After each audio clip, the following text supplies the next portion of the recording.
We are so honored to have her join us. Please help me in welcoming the Honorable Ruth Buffalo. Hello, Ruth.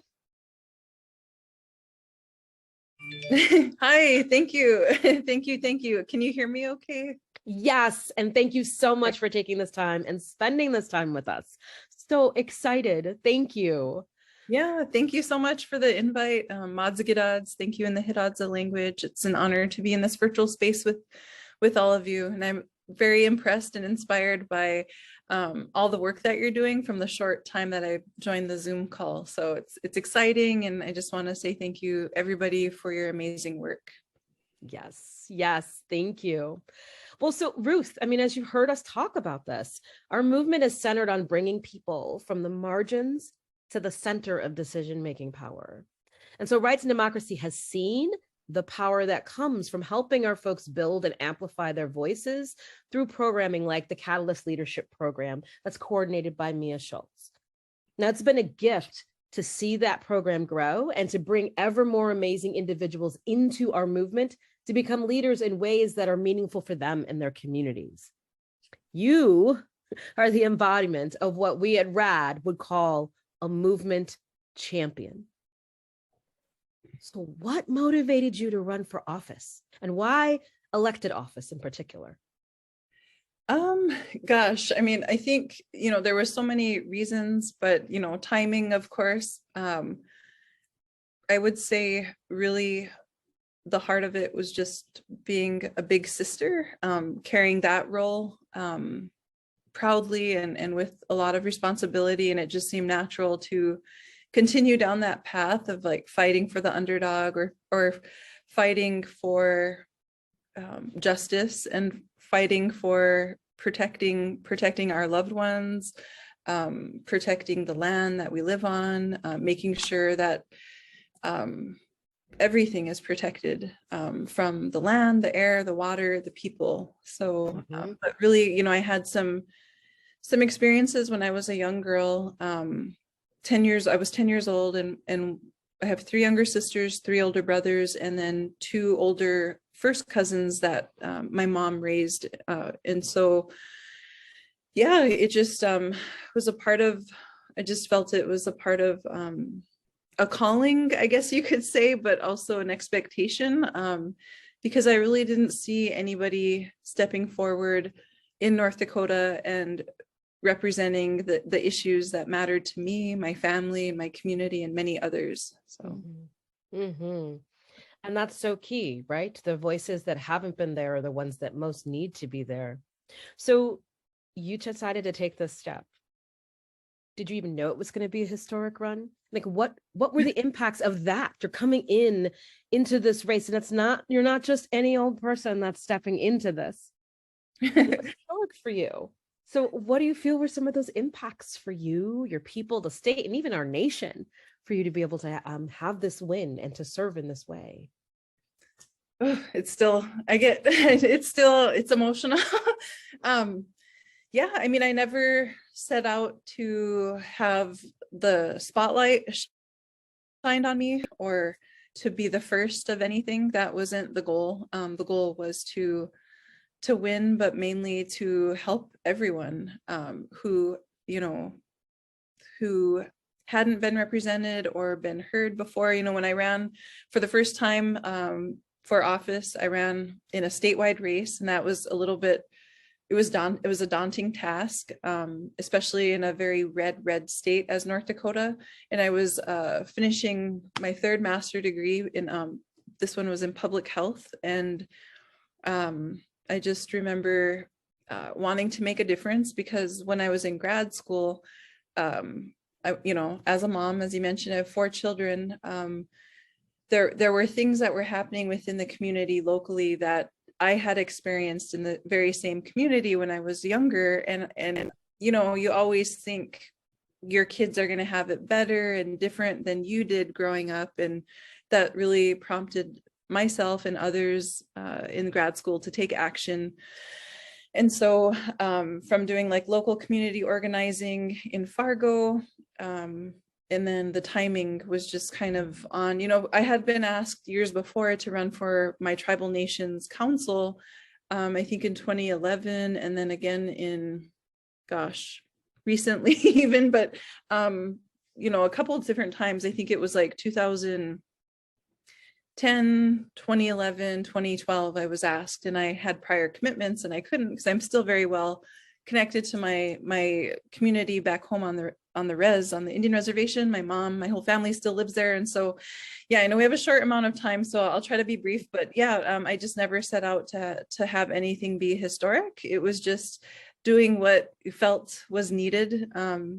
And prior to winning my seat in 2018, we were very much involved heavily with the search efforts for a young Indigenous woman who was 23 years old, went missing, Savannah LaFontaine Graywind. She was murdered for her baby.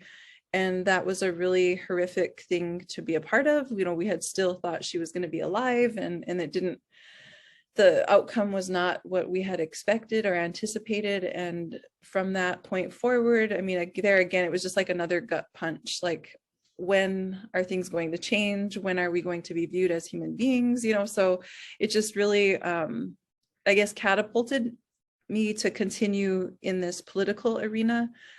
So I didn't win re-election.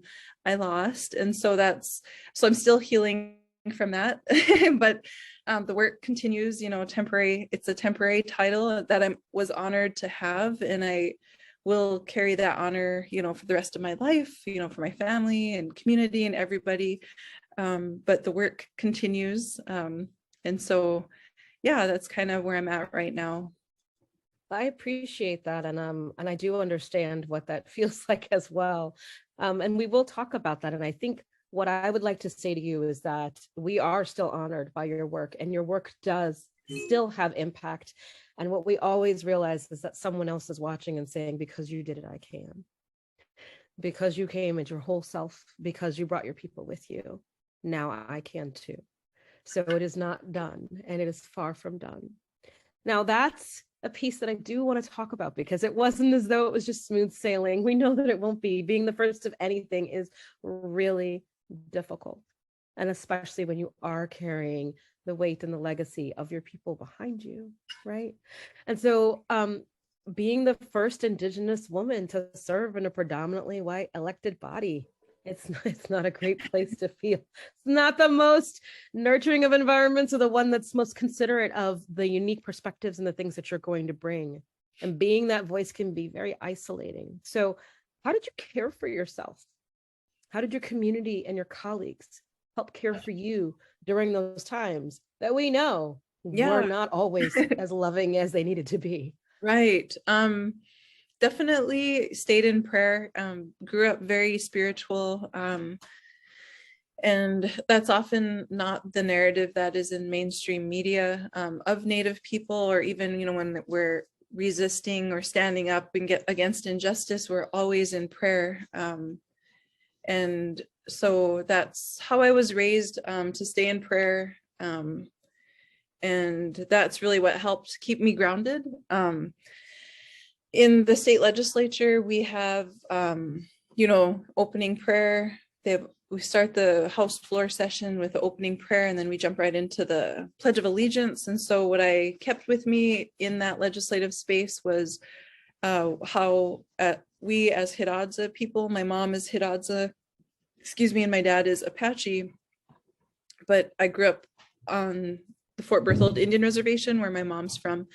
And so if you come to our community, Mandaree, it's located on the western side of the state on the Missouri River, further up north than Standing Rock, or what is present day Standing Rock. But women sit during prayer, and the men stand, or those who identify as women sit and those who identify as men stand. And it's not out of,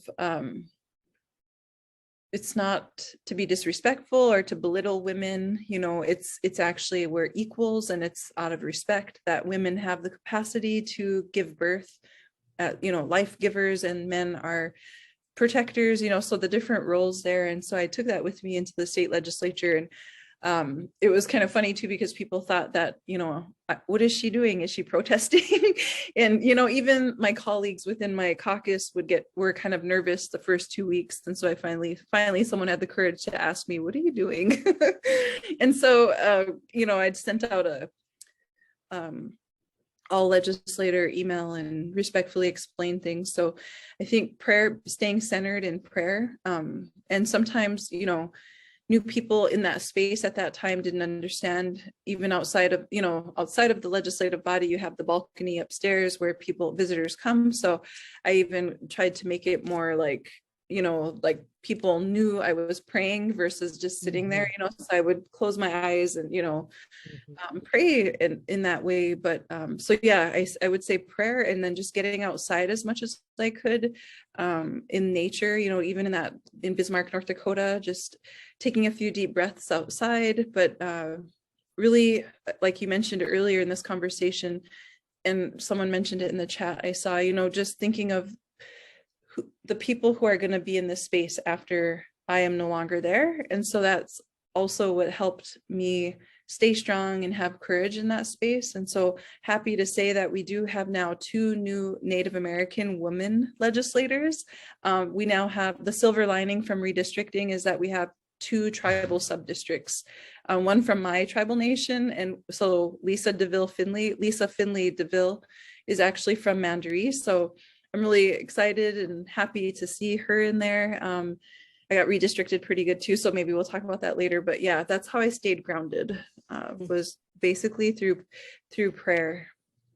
Thank you. And thank you for naming that. I know that it's very difficult for, especially within these systems that are so based on European ideals and a sort of conformity that is really anti our ways of being, other ways of being, that I'm so honored that you continue to hold to that and that you demonstrated that, and the necessity for that, for not only for yourself, but for others who were observing. So thank you for that. And thank you for lifting the names of the other women who are stepping into these roles and will be in that space.